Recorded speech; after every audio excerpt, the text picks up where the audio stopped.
G'day everybody. Last month there was a question that I missed on the live talk, and I just thought I'd quickly pick up on that question and read the question out. There's a lady who wrote a question that I said I would put it on for her, and the question is about her horse that she rides out that freezes when it looks at things on the horizon. This is quite a common thing, so I'll just read the question out. I rode out this morning down our dirt road. At the end of the road, two ladies were standing talking. About 150 metres out, my horse turned into a giraffe and froze. I spent about 10 minutes talking to him, stroking his neck, letting him check things out, circling and getting closer each time. Okay, so I'll just stop there, the first part of that question. Okay, so this is a common thing. Some horses are horizon horses, and they look over the horizon and they see something and they can't figure out what it is, and they're more scared of that than when they finally figure out what it is. And as the question goes along, you'll find out that that's what happens. Once the horse finds out that there's people and dogs and that sort of thing, then the horse relaxes and settles down because it sort of understands what it is. There's an old book that I read that my father gave me years ago about an old Australian horse trainer, and he blamed a man for killing someone because someone walked out on a platform on a shearing shed, and they stood very still because they saw someone on a young horse, so they didn't move. But then the horse freaked out, and he said, "Oh, you froze," and the horse thought you were a ghost. So it's quite funny. It's not that the horse thought the person was a ghost. It was just the horse saw something that it didn't know what it was, and it saw movement, and then the movement stopped. So it was obviously, something there that it didn't quite understand. So basically, as you were riding up the hill and the horse went like a giraffe and froze, what I probably would have done is I would have tried to divert the horse's attention off what it was. Now, if you've been working on things with your horse and you've got a fairly connected horse, what might happen is you'll just steer it in a new direction, and hopefully when you pick up on that rein, that you'll disconnect the horse from whatever it's looking at for that moment, and you might gain a bit of a connection, and then you might come around again and it might look again. Stroking it and patting it and talking to him, if it's not changing what he's thinking, as in not changing him sort of looking at that, then you might want to do something that sort of just takes him off it, which is a bit more black and white, as I say, like a rein or something like that, and steering him or something. Something you could try is approach it like you would approach a horse in their bubble, as in or something that it's scared of, that it doesn't know what it is. The horse creates like I call it, like a bubble or a force field, and if your horse touches that force field, like it gets close to that force field, and then all of a sudden it goes, "That's it, I can't cope, or you can't make me go any further because I really don't know what that is up ahead," you might just take the horse, direct it back around and come back in on the other eye, and it might get closer each time you do those circles and slowly work its way up. And that is one way that you get closer to things.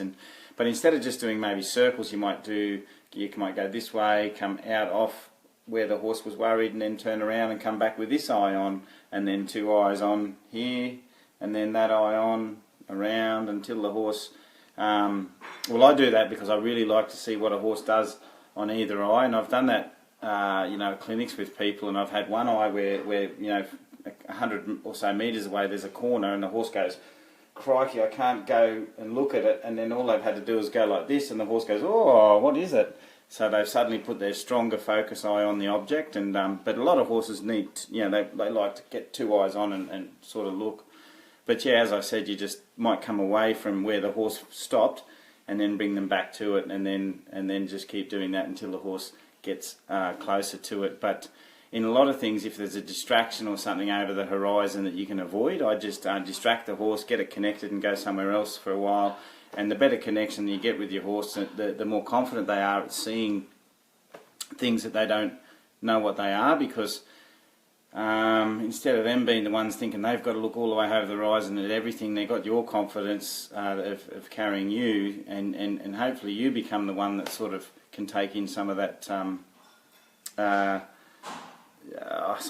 leadership for them, so when they you know, but that's a matter of getting a better connection with your horse and doing more riding. And but a lot of the things that you do close to the yards where they're comfortable has to connect and has to mean something to them. So that's what I do in that. So yeah, as you went through, once we were close enough to that we could hear them talking and the dog started barking, he relaxed.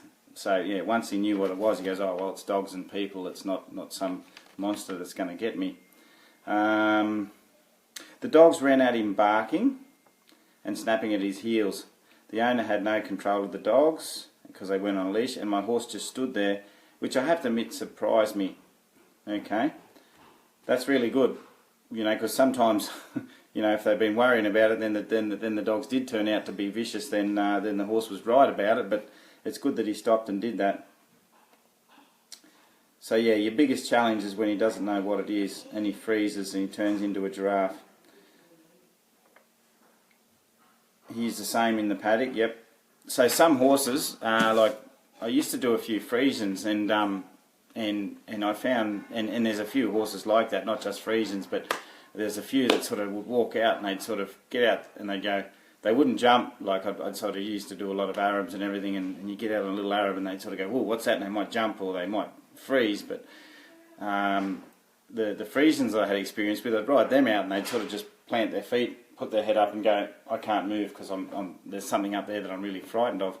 So with those ones, yeah, it's just a matter of just whittling down, you know, just drawing up a rein, getting a connection, and just trying again and resetting their focus until they sort of relax. But you can't kick them and keep pushing them to the object that they're frightened of, because what that does is they get closer and closer without assessing it, and then they'll either sort of get to a point that if it did move, they might blow away and become dangerous. So you're better off breaking the bubble by turning them and bringing them back to it, and slowly that bubble will decrease. You'll feel it foot by foot and metre by metre. They'll get closer and closer until they're the ones that go, oh, I might just walk up to it. And just before I finish off, I'll just tell a little story.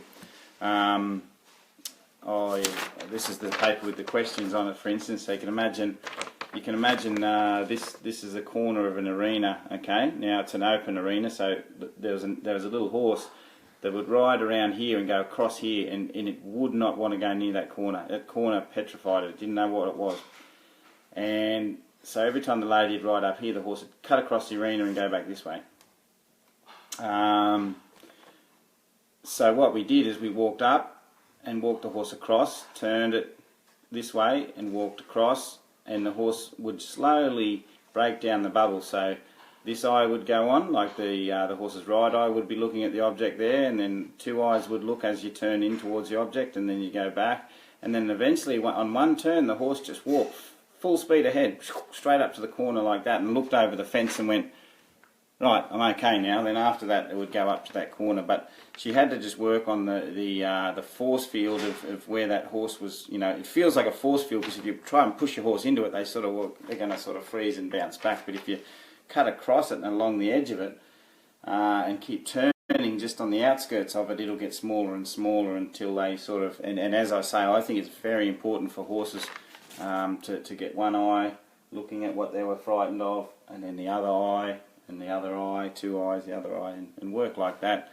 But the main thing is, yeah, as I said, when you pick up a rein, and all the things that you've got to do has got to mean something, and it's got to be a connection, and the horse has got to be confident with the reins, confident with your ideas and that sort of thing, because if the horse is still clashing with the reins and frightened about things that you do on them, then you're not going to help them get used to things in the paddock. So some of that you might have to go back and do some homework. But anyway, thanks everybody. I just thought I'd just answer that question and put it on.